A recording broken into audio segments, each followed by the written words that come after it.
Hello students, how are you? Today we will discuss integration, which is very important part of mathematical tools for physics. जैसा कि हम लोगों ने last classes में differentiation के बारे में पढ़ा था स्टूडेंट्स, उसी तरीके से आज इंटीग्रेशन के बारे में पढ़ेंगे, उसके कुछ इंपॉर्टेंट फार्मूलाज और क्वेश्चन सॉल्व करेंगे। ठीक है स्टूडेंट्स, सबसे पहले कुछ फार्मूलाज हम लोग देख लेते हैं स्टूडेंट जो इंटीग्रेशन में यूज होंगे। देखिए सबसे फर्स्ट फार्मूला जो है integration of x raise to power N is equal to x raise to power N plus one divided by N plus one N plus C. C यहाँ पर एक आर्बिट्रेरी कांस्टेंट है। अब इस फर्स्ट फार्मूला को आप देखेंगे, इसका मतलब ये हुआ कि अगर किसी भी वेरिएबल पर पावर है, ठीक है, या कोई एक्सपोनेंट है तो उसका इंटीग्रेशन क्या होगा, तो x raise to power N plus one, जो पावर रहेगा उसमें आप क्या करेंगे, एक ऐड कर देंगे और फिर डिवाइड कर देंगे उसी बढ़े हुए पावर से, मतलब एन प्लस वन से डिवाइड कर देंगे। ठीक है स्टूडेंट्स, आपने डिफरेंशिएशन में भी फॉर्मूला पढ़ा था, differentiation of x raise to power N with respect to X. ठीक है, सिमिलरली यहाँ पर एक फॉर्मूला है आपके पास X raise to power N का इंटीग्रेशन का, क्या होता है X raise to power N plus one divided by N plus one. देखिए इंटीग्रेशन एक्चुअली जो है वो रिवर्स प्रोसेस है किसका, डिफरेंशिएशन का। अब इसी का दूसरा फॉर्म है students integration of c into x raise to power n. यहाँ पर सी कांस्टेंट है, अगर कभी भी कांस्टेंट आ जाए, है ना, तो आप उस कांस्टेंट को क्या करेंगे, बाहर कोफिशिएंट में लिख देंगे। तो कोफिशिएंट में हमने लिख दिया, अब बचा हुआ तो x raise to power N ही है ना, तो उसको क्या करोगे आप, X raise to power N plus one divided by N plus one, और यहाँ पर भी सी क्या एक कांस्टेंट है। थर्ड फार्मूला आप देखेंगे integration of sine x. Sine x का इंटीग्रेशन कितना होता है बच्चों, minus cos x. Cos x का इंटीग्रेशन कितना होता है, तो साइन एक्स होता है। ये सारे फार्मूला आपको याद रखना है। चलिए तो देख लिया आपने, cos x is equal to कितना, साइन एक्स, और सेक स्क्वायर एक्स का इंटीग्रेशन करना हो तो कितना होगा, tan x. Cosec square x का इंटीग्रेशन कितना होगा, माइनस कॉट एक्स, और सिमिलरली सेक टेन एक्स का इंटीग्रेशन कितना होगा, sec x. Cosec x cot x का इंटीग्रेशन कितना होगा, minus cosec x, and integration of e raise to power x is equal to e raise to power x, उतना ही होगा, है ना। तो e raise to power x का integration e raise to power x होगा, और वन अपॉन एक्स का इंटीग्रेशन कितना होगा, लॉग एक्स। याद करिए आपने डिफरेंशिएशन में लॉग एक्स का डिफरेंशिएशन वन अपॉन एक्स पढ़ा था, तो वन एक्स को इंटीग्रेट करेंगे तो लॉग एक्स आएगा। क्या बच्चों समझ में आया? तो ये आपको कम से कम इतने फॉर्मूला हैं जो आपको मैथमेटिकल टूल्स में हेल्पफुल होंगे, और फिजिक्स में इतने में हमारा काम हो जाएगा। ठीक है स्टूडेंट्स, चलिए क्वेश्चंस की तरफ बढ़ते हैं। देखिए एक सिंपल सा क्वेश्चन है यहाँ पर, integration of x cube calculate करना है। ठीक, अब आप बताओ इसे सॉल्व करना है तो सॉल्व कैसे करोगे। सबसे पहले देखो एक्स क्यूब है यहाँ पर और डी एक्स है, तो पावर आप देख लीजिए क्या है, एक्स के ऊपर पावर कितना है, 3 है, तो एक्स लिख दीजिए, और फॉर्मूला क्या है हमारा एन प्लस वन, यहाँ पर पावर 3 है तो 3 प्लस वन लिखना है हमें, 3 प्लस वन, और डिवाइड भी कितना से करोगे आप, 3 प्लस वन से, यहाँ हो जाएगा 3 प्लस वन, और कांस्टेंट आपको लगा देना है। अब बताओ इसे सॉल्व करने पर कितना आएगा, एक्स रेज टू पावर 4 और डिवाइडेड बाई 3 प्लस 1 4 प्लस, ये हमारा इंटीग्रेशन हो गया। तो एक्स क्यूब का इंटीग्रेशन कितना होगा, x raise to power 4 divided by 4। तो ये आपने जो फॉर्मूला अभी यूज किया है वो कौन सा फॉर्मूला यूज किया है, चलो फिर से यहाँ पर देख लो, हाईलाइट कर देता हूँ। X raise to power N D X is equal to होगा x raise to power N plus one divided by N plus one, ये फॉर्मूला आपने यूज किया है। क्या बच्चों समझ में आया? जब भी जो पावर रहेगा उस पावर में आपको एक ऐड कर देना है, और फिर उसी एडेड वाले नंबर से नीचे क्या करना है, डिवाइड करना है। अब इसका सेकंड फॉर्म ये है, आपको भी मैंने बताया था, अगर यहाँ पर कोई कांस्टेंट हो तो कांस्टेंट को किस तरीके से डील करते हैं। तो चलिए इस सेकंड क्वेश्चन को देख लीजिए आप। Second question integration of 5 into x raise to power 4 d x. तो कांस्टेंट है बच्चों, तो कांस्टेंट को आप बाहर निकाल दीजिए, तो 5 हो जाएगा into x raise to power 4 d x, ये टर्म हमारा बचा। ठीक है, अब तो ये इस फॉर्म का ही हो गया। ठीक है, अब क्या करोगे आप, 5 लिख दिया आपने इंटू, ठीक है, एक्स रेज टू पावर 4 है, तो आपको क्या बताया, एक्स लिख दीजिए आप, और पावर में एक ऐड करना है, तो क्या करेंगे आप, 4 प्लस 1, और डिवाइड भी कितना से करेंगे, 4 प्लस 1 से, अब प्लस यहाँ पे कांस्टेंट सी लगा दी। ठीक है, अब कितना होगा, 5 into x raise to power 4 plus 1 कितना होगा बच्चों, 5 हो जाएगा, और डिनोमिनेटर में भी हमारा कितना आएगा, 4 प्लस 1 5, ये 5 इस 5 से कैंसिल हो जाएगा, तो आपका फाइनल आंसर कितना है, X raise to power 5 plus C. तो आपने देखा फर्स्ट फार्मूला को हमने किस तरीके से यूज किया है ना। तो देख लीजिए आप, integration of x raise to power N is equal to x raise to power N plus one divided by N plus one, इस फॉर्मूला को हमने यूज किया एक क्वेश्चन में। तो इस तरीके से आपको सॉल्व करना है, जब भी कोई पावर रहे, है ना, तो पावर है तो पावर में क्या कर दीजिएंगे आप 1 ऐड कर देंगे और डिनोमिनेटर में भी उसी बढ़े हुए पावर से डिवाइड कर देंगे, सॉल्व हो जाएगा। आप इसे सॉल्व कर लेना घर पर, ठीक है। चलिए नेक्स्ट क्वेश्चन की तरफ बढ़ते हैं स्टूडेंट्स। देखिए आप क्या है, यहाँ पर बहुत सारा टर्म है एक साथ। जब भी आपको इंटीग्रेशन या डिफरेंशिएशन में बहुत सारे टर्म मिले आप उसे सेपरेट कर लीजिए। हालांकि डिफरेंशिएशन में भी इस तरीके से मैंने बताया था कि बहुत सारे टर्म्स होंगे तो आप उनको क्या करेंगे, सेपरेट कर लेंगे।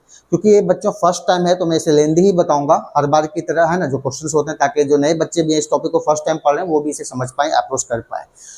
जब आप अच्छे से कमांड कर लेंगे तब इसे फिर एक लाइन में भी सॉल्व करेंगे टाइम बचाने के लिए। चलिए अब इसे देखिए, सबसे पहले मैंने क्या बोला, यहाँ पर देख लीजिए question 3t³ + 2t² - t × dt है, ठीक है। अब क्या है कि इतने टर्म है प्लस में या माइनस में, तो आप इसको क्या कर दीजिएगा, सेपरेट। चलिए सेपरेट करने का पहले क्वेश्चन लिख देते हैं, 3t³ + 2t² - t × dt, ठीक है। अब इसका इंटीग्रेशन करना है तो क्या बताया मैंने, टर्म्स को आप सेपरेट करेंगे। सेपरेट कर लीजिए 3t³, ठीक है, इंटू क्या लिख देंगे, dt। प्लस साइन है तो बच्चों प्लस देंगे आप, माइनस साइन होगा तो माइनस देंगे। फिर क्या है 2t² × dt। उसके बाद फिर से कौन सा टर्म बचा, minus, integration of t × dt। देखिए ये सारा टर्म आपने सेपरेट कर लिया। सेपरेट करने के बाद आपको सिमिलर दिखेगा जो पिछले क्वेश्चन हमने बनाए हैं। देखिए यहाँ पर भी क्या, आप इसे सॉल्व कर लीजिए। 3 कोफिशिएंट में आ जाएगा, है ना, कांस्टेंट था बाहर निकाल दिया, बच क्या गया t³ × dt, प्लस 2 कोफिशिएंट में आ जाएगा, बाहर निकाल दीजिए, फिर बच कौन सा गया टर्म, t² × dt। उसके बाद यहाँ पर माइनस t × dt है। चलिए अगले वाले स्टेप में हम इसे सॉल्व कर लेंगे एक साथ। चलिए हो गया। अब देखिए आपका सिंपलेस्ट फॉर्म में हो गया। अब इसे सॉल्व कर सकते हैं कैसे, 3 है इंटू, बताइए आप लोग कैलकुलेट करेंगे, पावर 3 है ना, तो 3 + 1 कितना होगा, 4 होगा, तो ऊपर में पावर 4 दे दिया और डिनोमिनेटर में भी कितना लिखना पड़ेगा बच्चों, 4। चलिए प्लस साइन है तो प्लस दे देंगे आप, 2 × अब यहाँ पर t की पावर कितनी है, 2। अब जो इंटीग्रेट करेंगे उसके बाद पावर कितना हो जाएगा, n+1 वाला ही फॉर्मूला लगा रहा हूँ, तो 2 + 1 कितना हो जाएगा, 3। यहाँ पर आप कितना लिख देंगे, 3, और डिनोमिनेटर में भी कितना लिखेंगे, 3 माइनस t। देखिए यहाँ पर कुछ नहीं है तो पावर 1 है, ये तो सबको पता है। तो बताइए यहाँ पर कितना हो जाएगा इंटीग्रेशन के बाद, 1 + 1 2, तो लिख दिया हमने 2, और डिवाइडेड बाई कितना 2, और कांस्टेंट एक यूज कर लीजिए +c, ठीक है। अब इसे फाइनली सॉल्व करेंगे तो कितना आएगा, 3/4 t⁴ plus 2/3 × t³ minus t² plus, ये आपका इंटीग्रेशन हो गया। क्या बात समझ में आई? तो बहुत ही स्मूथली और इजीएस्ट वे में आपको सॉल्व करना है। क्वेश्चन देख के आपको कभी भी होपलेस नहीं होना है, ना नर्वस होना है। तो आराम से टर्म्स को स्प्लिट कर लीजिए, सेपरेट कर लीजिए। उसके बाद जो आपको कौन सा इंटीग्रेशन का फॉर्मूला यूज होगा या अप्लाई होगा, आप वो अप्लाई करके इजीली सॉल्व कर सकते हैं। क्या बच्चों समझ में आया? इन क्वेश्चंस को आपको प्रैक्टिस भी करनी है ना, सिर्फ देखने से नहीं होगा, इसे बार बार प्रैक्टिस करिए ताकि आपको कमांड हो जाए। चलिए इस तरीके का क्वेश्चन था, आप चाहे तो स्क्रीनशॉट ले सकते हैं, सॉल्व कर लेना बाद में। अब देखिए इस क्वेश्चन को और मैं बता दूं, एक लाइन में बता देता हूं अब, है ना। तो सबसे पहले तो आप एक लाइन में बाद में सॉल्व करेंगे सिंपलेस्ट वे में, लेकिन जिनको भी प्रॉब्लम आए तो आप स्टेप बाय स्टेप सॉल्व कर लेना। डन। चलिए इसको देखो एक लाइन में कैसे सॉल्व करते हैं। यहाँ पर देखो इस टर्म को 3t³ है तो कांस्टेंट है, बाहर कोएफिशिएंट में लिख दो 3 × t⁴ देखिए 3 है यहाँ पर, 3 + 1 पावर एक ऐड कर देना, 3 + 1 4, तो लिख दीजिए 4, और डिवाइडेड बाई 4। चलिए प्लस है तो प्लस लिख दीजिए। यहाँ पर देखिए 2 है कांस्टेंट, बाहर निकाल दीजिए, 2 × t⁴ बताइए, पावर यहाँ पर 2 है तो 2 + 1 कितना होगा 3, तो कितना हो जाएगा 3, और डिवाइडेड बाई कितना बच्चों 3।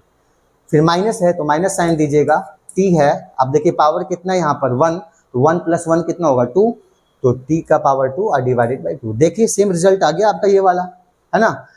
3/4 t⁴ plus 2t³ minus t²/2, plus constant है तो c लगा दीजिए।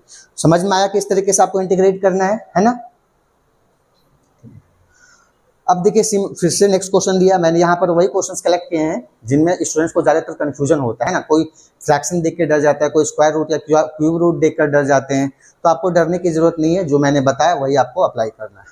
यहाँ पर देखिए क्या क्वेश्चन है, क्वेश्चन नंबर 4 में क्वेश्चन नोट कर लेते हैं, t⁻² plus 1/t plus 2 dt, ठीक है। नेगेटिव पावर भी आ गया, मैंने इसलिए दिया है ताकि आपको कंफ्यूजन ना हो। तो क्या करा, सबसे पहला रूल टर्म्स को सेपरेट करना है, सेपरेट कर देंगे। चलिए आइए सेपरेट करते हैं, t raise to power -2 into d t, plus sine है तो प्लस साइन 1/t dt, ठीक है बच्चों। अब +2 इंटू डी टी। तो चलिए यहाँ पर डरने की जरूरत नहीं है, जो मैंने बताया यहाँ पे कोई भी कांस्टेंट नहीं है, फिलहाल 1 है तो हम लिखते नहीं है, लेकिन जो रूल बताया n+1, यहाँ पर n की वैल्यू कितनी है -2, अब +1 करना है, तो चलिए मैं करके दिखाता हूँ। n+1 -2 +1, और डिनोमिनेटर में भी आप लिखेंगे -2 +1, समझ में आया। प्लस देखिए वह 1/t है, 1/t का इंटीग्रेशन कितना होगा log t। आप इस फॉर्मूले को देख लीजिए, सबसे लास्ट वाला 1/x, इस फॉर्म में 1/x का इंटीग्रेशन कितना होता है बच्चों log x, तो 1/t का इंटीग्रेशन कितना होगा log t, log t। अब प्लस यहाँ पर एक और बात ध्यान देने वाली है, 2 कांस्टेंट है, बाहर निकाल दीजिए, बचा dt, ठीक है।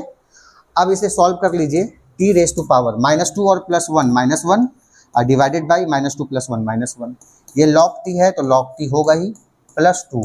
ध्यान रखिए dt है, सिर्फ dt, तो dt का इंटीग्रेशन t होगा, यहाँ पर हमने क्या लिख दिया t + c। इसे फर्दर सिंप्लीफाई करेंगे, t रेज टू पावर -1 है तो न्यूमरेटर में साइन माइनस में है, तो डिनोमिनेटर में लेकर चले जाइए, साइन क्या हो जाएगा पॉजिटिव, ये हो जाएगा 1/t और माइनस है, ठीक है, plus log t plus 2t + c, ये आपका इंटीग्रेट हो गया। चलिए मुझे पता है कुछ बच्चों को कन्फ्यूजन हो रहा होगा, तो आपको मैं यहाँ पर बता दूं नोट करके, अब आगे कन्फ्यूज होने की जरूरत नहीं है। देखिए dx सिंपली रहे तो dx का इंटीग्रेशन कितना होगा x, अगर कहीं पर सिर्फ और सिर्फ dt रहे तो dt का इंटीग्रेशन कितना होगा t, मतलब आपको पैटर्न समझा दे रहा हूँ। dz होगा तो सिर्फ dz का इंटीग्रेशन z, अगर dy होता तो dy का इंटीग्रेशन क्या होता y। तो इस तरीके से अगर फॉर्मेट में यहाँ पर dt था तो dt का इंटीग्रेशन क्या होगा t, ये आपको भूलना नहीं है। क्या बात समझ में आए स्टूडेंट्स, ये किस तरीके से आया है, बस उसी फॉर्मूले से आया है, ऐसा नहीं है कि बहुत नई चीज मैंने बता दी, लेकिन आपको अब याद रख लेना है। Integration of dx x, integration of dt t, integration of dz z, integration of dy y। तो ये क्वेश्चन आपको मैंने अभी बताया क्या था, नेगेटिव पावर भी देखकर आपको घबराना नहीं है, जो रूल है उसी रूल को फॉलो करना है, n+1 डिवाइडेड बाई n+1 वाला फॉर्मूला। तो x raise to power n का integration x raise to power n+1 divided by n+1 होगा। यहाँ पर देख लीजिए t रेज टू पावर -2 था, हमने -2 + 1 कर दिया, डिवाइडेड बाई -2 + 1, प्लस 1/t था तो इसका डायरेक्ट फॉर्मूला है अपने पास, integration of 1/x is equal to log x, तो integration of 1/t is equal to क्या हो जाएगा log t। सेम वेरिएबल के टर्म में आपको आंसर लिखने हैं। देखिए यहाँ पर सारा t था तो यहाँ पर dt है, x रहता तो dx होता, y के टर्म्स होते तो क्या करते dy लिखा जाता। हाँ भाई, तो 2 है, 2 कांस्टेंट था, बाहर निकाल दिया हमने, अब बचा dt और dt का इंटीग्रेशन t। इसको देख लीजिए, t रेज टू पावर -2 + 1 -1/-1। इस स्टेप में कुछ बच्चों को क्या होता है कंफ्यूजन होता है, तो कंफ्यूज होने की जरूरत नहीं है, आप डायरेक्टली वही जो 7, 8, 9 के बेसिक फॉर्मूले से पावर एंड एक्सपोनेंट उसी का यूज करना है ना। तो ये हो गया -1/t plus log t plus 2t plus c, ये क्वेश्चन था, आप इसे भी सॉल्व कर लेंगे, ठीक है बच्चों। और इस पॉइंट को याद रखिएगा, dx का इंटीग्रेशन x होता है, dy का इंटीग्रेशन y होगा, dz का z होगा, dt का t होगा। नेक्स्ट क्वेश्चन आपको दिख रहा होगा, क्वेश्चन जिस तरीके से जिस तरीके से हम लोग आगे बढ़ रहे हैं, है ना, तो क्वेश्चंस उसी तरीके का मैंने फॉर्म किया यहाँ पर, जैसे क्वेश्चंस को बच्चों देख के घबरा जाते हैं, पर आपको घबराने की जरूरत नहीं है, बहुत इजीली सॉल्व कर लोगे। यहाँ पर भी 3 टर्म है, तीनों टर्म को आपको क्या करना है सेपरेट कर लेना है। तो चलिए क्वेश्चन लिख देते हैं, √t plus t raise to power 1/t और प्लस 1, और यहाँ पे क्या बच्चों तो dt है, ठीक। पहले टर्म को सेपरेट कर लेते हैं, √t into dt plus t raise to power 1/3 और dt और प्लस 1 इंटू dt कर लिया। देखिए जब भी स्क्वायर रूट रहे, क्यूब रूट रहे, उनको आप पावर के फॉर्म में लिख दिया करें। हाँ, अब क्या है यहाँ पर स्क्वायर रूट, इसको क्या लिख सकते हैं हम 1/2 के पावर में, तो t रेज टू पावर कितना हो जाएगा बच्चों 1/t dt। ये जैसे है वैसे ही आप अभी फिलहाल नोट कर लीजिए, 1/3 dt plus 1 into dt, done.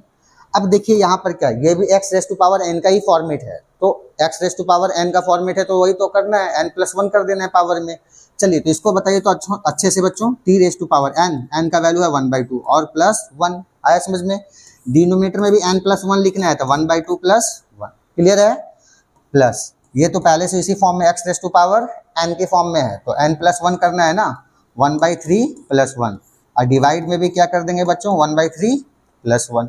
अब यहाँ पर प्लस देखिए dt है तो dt ही आएगा, 1 इंटू dt dt, और dt का इंटीग्रेशन क्या होगा t अच्छे। अब इसे आपको सॉल्व करना है बस। क्या होगा देख लीजिए, टी रेज टू पावर, यहाँ पर एलसीएम लेते हैं बच्चों, जिन्हें नहीं पता है, कभी कभी ऐसा होता है कुछ बच्चे यहाँ पर भी सॉल्व नहीं कर पाते हैं, तो कुछ नहीं है, एलसीएम ले लीजिए। एलसीएम लोगे तो कितना आएगा 2, और उसके बाद सॉल्व करो, 2 + 1 3/2। डिनोमिनेटर में देख लीजिए ये पर भी सिमिलरली प्लस, यहाँ पर टी की पावर आप देख लीजिए 1/3 + 1 एलसीएम लेंगे, है ना, तो 3 + 1 कितना हो जाएगा 4/3, और डिनोमिनेटर में भी कितना आएगा 4/3, और यहाँ तो इंटीग्रेट हो चुका है +t + c।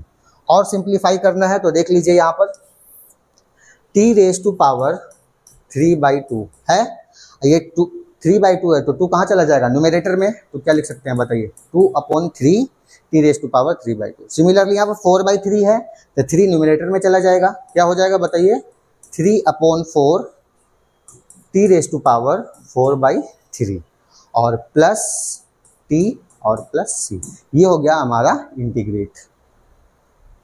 क्या बात समझ में आया बच्चों? तो देख लीजिए आप, √t + t raise to power 1/3 + 1 का हमें इंटीग्रेशन करना था, तो हमने सारे टर्म्स को क्या कर दिया, सेपरेट कर दिया। सेपरेट करने के बाद individually x raise to power n का ही फॉर्मूला अप्लाई किया हमने, उसके बाद सॉल्व कर दिया। यहाँ पर आपको घबराने की जरूरत नहीं है, एलसीएम ले लेंगे, बेसिक से एलसीएम है ना। हालांकि जब मैं बताता हूँ तो देखता हूँ कि बहुत सारे बच्चे यहाँ पे भी सॉल्व नहीं कर पाते हैं, फ्रैक्शंस के एलसीएम में इतनी प्रॉब्लम हो जाती है। तो प्लीज़ आप प्रैक्टिस करें, प्रैक्टिस करने से सारा प्रॉब्लम दूर हो जाएगा। इस क्वेश्चन को भी आपको सॉल्व कर लेना है, ठीक है बच्चों। चलिए अब आता है यहाँ पर sin x + 2x - 5, इसको किस तरीके से सॉल्व करना है ना। तो इसको सॉल्व करना है, देख लीजिए सबसे पहले टर्म को सेपरेट कर लीजिए, सेपरेट कर ले हम, sin x dx प्लस क्या है बच्चों 2x dx minus 5 dx, separation ही तो करना था, सेपरेट कर लिया।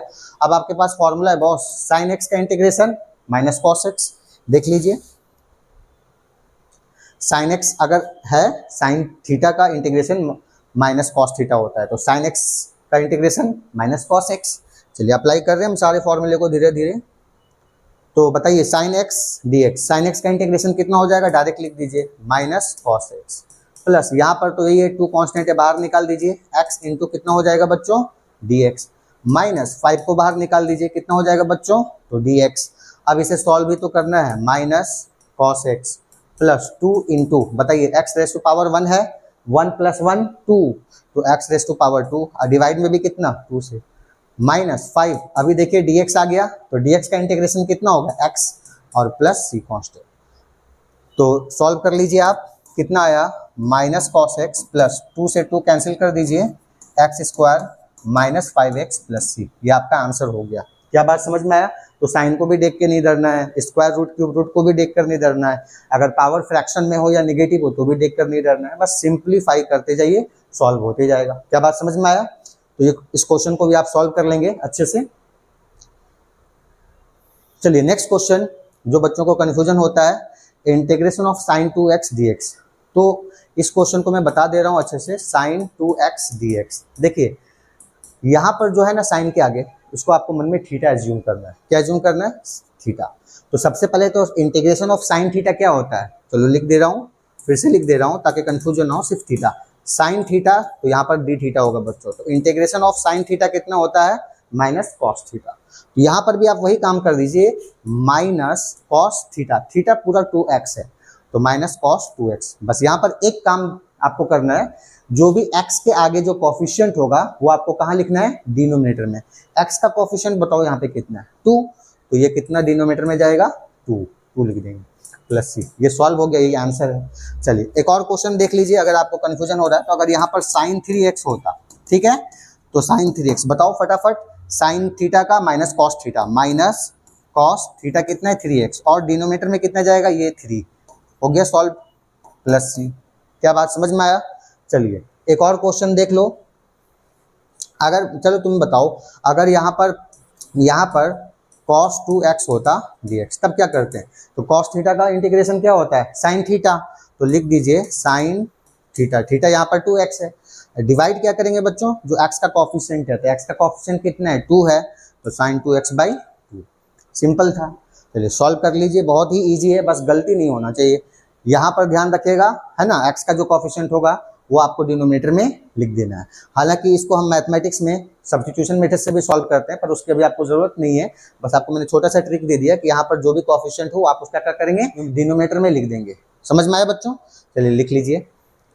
चलिए नेक्स्ट क्वेश्चन है यहाँ पर क्वेश्चन नंबर 8, इसको भी हम लोग देखते हैं। तो क्वेश्चन नंबर 8 की बात करते हैं। यहाँ पर देखिए integration of e raise to power 2x है। देखिए छोटा सा फॉर्मूला भी आपको बता दूं, e raise to power x dx का इंटीग्रेशन कितना होता है, e raise to power x। अभी फर्स्ट पेज में मैंने आपको फॉर्मूला बताया, इस फॉर्मूला को आप नोट डाउन कर लेंगे। ठीक है बच्चों, देखिए integration of e raise to power x कितना होता है, e raise to power x। तो सॉल्व करते हैं अब हम। देखिए e raise to power 2x है, तो यहाँ पर जो इंटीग्रेट करेंगे e raise to power 2x ही लिखेंगे, लेकिन यहाँ पर x के आगे जो कोएफिशिएंट होगा उसको क्या करेंगे आप, तो ये क्या होगा, डिनोमिनेटर में लिख दीजिए e raise to power 2x/2 plus c। क्या क्लियर हुआ? कोई भी क्वेश्चन रहे, देखिए इसमें क्वेश्चन नंबर एक और बता देता हूँ।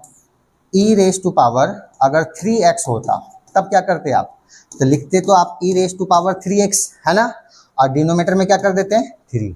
e raise to power 6x होता तो आंसर क्या होता, e raise to power 6x divided by 6। तो ये फॉर्मेट था जो मैंने आपको इंटीग्रेशन में बताया, अभी फिजिक्स में यूज होगा।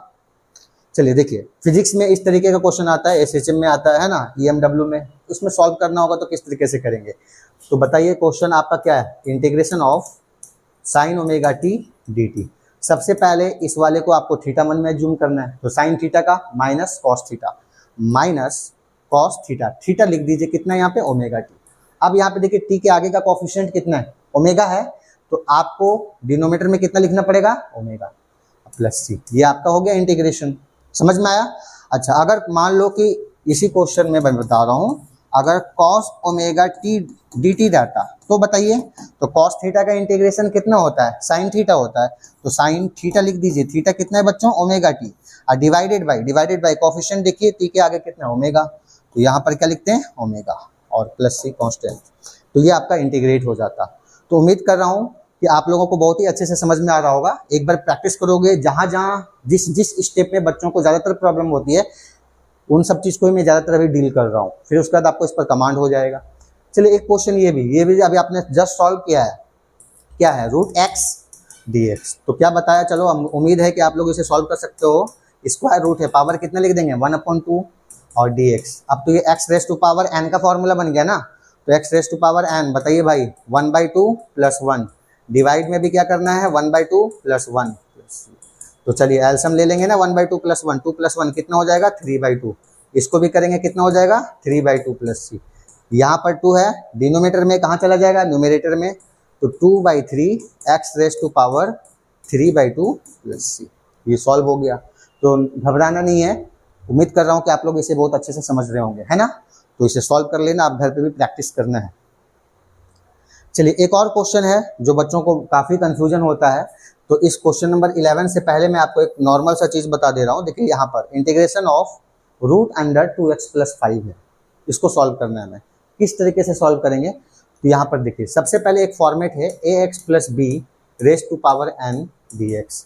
इस तरीके का कोई लीनियर पॉलिनोमियल है और उसकी पावर कितना है, यहाँ पर भी वही काम करना है, इसका इंटीग्रेशन करेंगे आप, तो ax + b की पावर n+1 होगा और डिवाइडेड बाई n+1 होगा। बस कौन सा नया काम करना है, जो याद रखना है आपको, x के जो कोएफिशिएंट हैं आप उसको क्या करेंगे, डिनोमिनेटर में लिखेंगे। x का कोएफिशिएंट कितना है, a, तो आप इसको क्या करेंगे, 1/a इंटू 1/a। ये फॉर्मेट है, ठीक है। अब एक एग्जाम्पल के तौर पे क्वेश्चन दे रहा हूं मैं, मान लो लिख दिया है मैंने 2x + 5 की पावर 3, इसको हमें सॉल्व करना है। तो कैसे सॉल्व करोगे बताओ, ये इस फॉर्मेट में है, तो बहुत इजी क्वेश्चन है। 2x + 5 लिख देंगे आप, और n+1 बच्चों, तो n+1 मतलब क्या है, 3 + 1 ना, तो 3 + 1 4 और डिवाइडेड बाई 4। फिर मैंने आपको क्या बताया कि जो कोएफिशिएंट है उस कोएफिशिएंट को डिनोमिनेटर में मल्टीप्लाई करेंगे, तो कितना है, 1/2, 2 लिख दिया। फाइनल आंसर कितना होगा, 2 4 जा, देखो ये 2 यहाँ से हमने लिखा है ना, 4 2 जा 8, 1/8 2x + 5 raise to power 4 plus c। Solve हो गया। अब इस क्वेश्चन को हमें सॉल्व करना है, इसमें भी आपको वही काम करना है। चलिए देख लेते हैं क्या है। तो इसे हम लिख सकते हैं 2x + 5 की पावर 1/2 dx। डन। अब देख लो ये 1/2 है, ये 3 है, फर्क इतना ही है ना, तो सॉल्व करने के लिए मैंने बताया है, बताइए बच्चों क्या करना है। 2x प्लस 5, ऊपर में 1/2 प्लस 1, डिनोमिनेटर में भी 1/2 प्लस 1, ठीक है। अब यहाँ पे कोफिशिएंट देख लीजिए, कोफिशिएंट कितना है, x के आगे 2, तो ये क्या कर देंगे 1/2। अब सिंपली सॉल्व कर लीजिए, 1/2 इंटू 2x प्लस 5, इसका पावर कितना हो जाएगा 3/2 हो जाएगा। डिनोमिनेटर में भी ये कितना आ जाएगा 1/2, 3/2 हो जाएगा। क्या बात समझ में आया। अब इस 2 को कहाँ लेकर जाएंगे, आप ऊपर लेके जाएंगे, तो 2/2 इंटू 2x प्लस 5 की पावर 3/2 से 2 आपका कैंसिल हो गया। डिनोमिनेटर में यहाँ पर कितना है बच्चों 3 है, तो फाइनली आंसर कितना आया बताओ 2x प्लस 5। फाइनली आंसर कितना है बताओ 2x plus 5 raise to power 3/2 divided by 3। तो उम्मीद करता हूँ कि आप लोगों ने ऐसे क्वेश्चंस को सॉल्व करना सीख लिया है। अब आपको क्या करना है स्टूडेंट्स, इसे प्रैक्टिस करना है, ठीक है। तो सारे वीडियोस आप आराम से देखो। अभी इंटीग्रेशन के फार्मूला मैंने आपको बताया है, इस तरीके से सॉल्व करेंगे। फिजिक्स में इसके कुछ क्वेश्चंस कराऊंगा मैं इस टॉपिक से रिलेटेड। तो स्टूडेंट्स सारे टॉपिक अच्छे से आप रिवाइज कर लेना। हमने डिफरेंशिएशन पढ़ा, आज इंटीग्रेशन पढ़ा, इस तरीके से फिजिक्स में जो भी एप्लीकेशन होंगे मैथमेटिक्स के, उसके सारे टॉपिक्स हम लोग धीरे धीरे कवर करेंगे। तो रिवाइज कर लेंगे आप, ठीक है स्टूडेंट्स। Thank you.